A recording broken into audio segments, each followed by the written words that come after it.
Hello friends, good morning, welcome back to my YouTube channel. কেমন আছো তোমরা? নিশ্চয়ই খুব ভালো আছো, আমরা খুব ভালো আছি। চলে এসেছি তোমাদের সামনে নতুন একটা ভিডিও নিয়ে।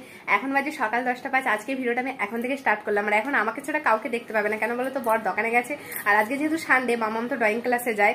আর সকাল সকাল ওরা 8টার সময় বেরিয়ে গেছে, কারণ সকাল করে যায়। কেন বলো তো? মামাম তো একটু বড় হচ্ছে, এবার ড্রয়িং ক্লাস থেকে একটু টাইম লাগে ধরো ভালোভাবে সবকিছু করতে, ওই জন্য 11টা বেজে যায়। ওই জন্য বলি সকাল করে গেলে 11টা আসতে পারবে, নইলে আবার 12টা বেজে যাবে।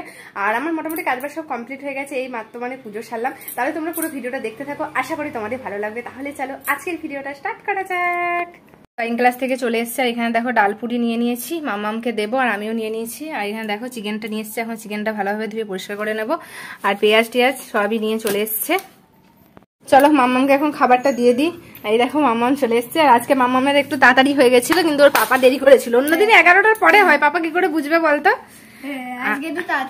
আর গরমে কচুরি ডালপুরি খেতে বারণ করে, কিন্তু অন্যদিন ধরো বাড়িতে রুটি রসগোল্লা বানিয়ে দিই। রবিবারটাই এই বাইরের খাবারটা খাই, কারণ সন্ধ্যেবেলা আবার বেরোবো, মাংস দিয়ে ভাত খাবার, সন্ধ্যেবেলা তো এটা সেটা খাবে। আজকে বলেছি মোমো খাবো, আর কি কি খাই সবটাই তোমাদের সঙ্গে শেয়ার করবো। খেয়ে নাও। এটা ধুয়ে ভালোভাবে পরিষ্কার করে নিয়েছিলাম। তারপরে পেঁয়াজ, আদা, রসুন, টমেটো, জিরে বাটা, হলুদ, জিরে, লঙ্কা, মিট মশলা সবকিছু দিয়ে ভালোভাবে মাখিয়ে রেখেছি আধ ঘন্টা। এরপর এটা গ্যাসে চাপিয়ে দেবো। এইভাবে হান্ডি চিকেন একদিন বানিয়েছিলাম, জানো তো? যেমন ভাবে মাংস কষি, ধরো 45 মিনিটের কষি, ওইভাবে আমি রেখে দিয়েছি ঢাকা দিয়ে, পুরো মাংস একবারে গলে গেছিল। এইভাবে মাংসের খুব টেস্ট হয়। এখন 2:20 বাজে, আর আমার রান্নাবান্না তো অনেকক্ষণ কমপ্লিট হয়ে গেছে। আর এই মাম্মামটা দেখো ড্রয়িং ক্লাস থেকে এলো, ডালপুরিটা খেয়ে ঘুমটা দিয়ে দিলে। আগে কেন ঘুমিয়ে গেছিলে? দিয়ে এখন ঘুম থেকে উঠে বলছে এখন ভাত খাবো না। ওর পাপা ফোন করেছিল, বেরিয়ে গেছে, বলছে আমাকে আগে কার্টুনটা দিয়ে দাও, এখন কার্টুন দেখবে, ভাত খেতে হবে না।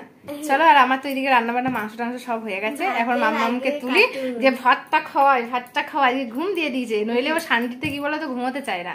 আজকে জোর ঘুম পেয়ে গেছিল না, এই জন্য খেপিটা আমাদের ঘুমিয়ে গেছে। আর ওর পাপাও বেরিয়ে গেছে। চলো মাম্মাম, ওর পাপা এলেই খাবে নাকি আজকে বলছে একসঙ্গে খাবো, সানডে না। আর এখানে দেখো মাম্মামের জন্য মাংসটা নিয়ে নিয়েছি, ঝাল দেওয়া নেই কিন্তু, এটা টমেটো দেওয়া আছে, ওই জন্য লাল লাল হয়েছে। ভাতটা রেডি করি, দেখি ওর পাপা যদি আস্তে আস্তে একটু দেরি হয়, যদি খেয়ে নেয় ভুলিয়ে ভালিয়ে। গুড ইভিনিং ফ্রেন্ডস, কি করছো তোমরা? অনেকক্ষণ পরে তোমাদের সামনে চলে এসেছি। আর এখানে দেখো মা আমি আমরা রেডি হয়ে গেছি। গুড ইভিনিং বললাম, কিন্তু এখনো পুরোপুরি সন্ধ্যে হয়নি, 6:30 বাজে।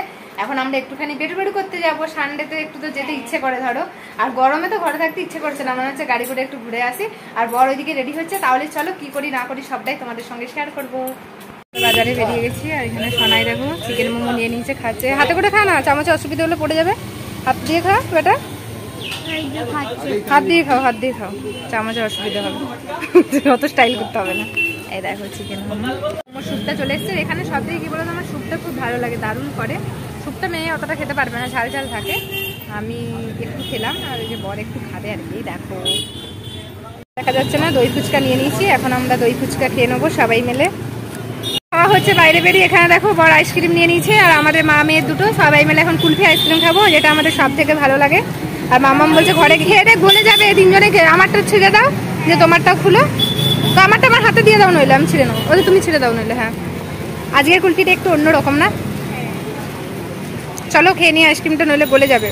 থেকে ঘুরে চলে এসেছি দেখলে বন্ধুরা। আর এখন দেখো রাত্রেবেলা ডিনারে আমার মাম্মাম বানাচ্ছে পোলাও। হ্যাঁ না, কাজ বানাতে এসে হয়ে গেছে, আর নাড়তে হবে না, চল ঢাকা দিয়ে রাখবো। এখানে দেখো দুপুরে তো মাংস করেছিলাম, দিয়ে বর বললো তাহলে পোলাও বানিয়ে দাও। সেরকম খিদে নেই, এটা সেটা খাওয়া হয়েছে, তাও বললো বানিয়ে দাও। মাংসটা আছে যেহেতু, বললো পোলাও আর মাংস বেশ ভালোই লাগবে। এখানে পোলাওটা আমার এই হলো, এখন ঢাকা দিয়ে একটুখানি রাখবো, পরে